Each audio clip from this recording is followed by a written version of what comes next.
Hindi tayo magpapabuli. Bilang inyong Chief of the Philippine National Police, hindi ko papayagan na tayo ay binubuli ng ganyan-ganyan lamang, sino man sila at anuman ang status nila. Especially the name calling. Hindi natin papayagan yan. Tawagin tayong unggoy, hindi po pwede yan. Tayo ay Pilipino, tayo ay tao.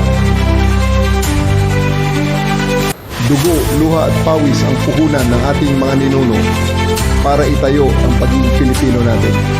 Para depensahan ang pagiging Pilipino natin. Para tayo ay respetuhin ng ibang mga tao at ibang mga bansa.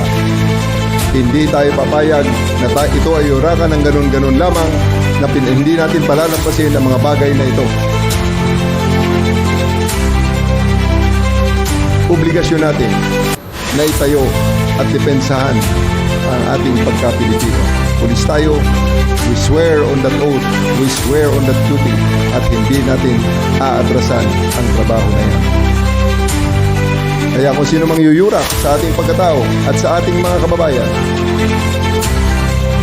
anuman ang status nila, sila ay mapabanyaga, sila ay maging kapwa Pilipino, hindi natin papayagan yan. Kung kaya't, hindi natin papayagan din na labagin ang karapatang pagtao ng ganun-ganun na lamang, murahin ang bawat ang Pilipino, sasabihan ng kung ano-ano, at higit sa lahat, walain ang ating ang humanity natin ay walain. Hindi po pwede yan.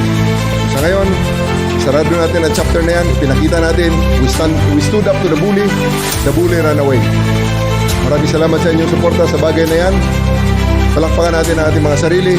Sana naman, hindi lang sa dahil ako ang inyong Chief PNP, kundi dahil tayo ay mga pulis at isinasabuhay natin ang pagdepensa ng human rights ay numero uno sa ating trabaho.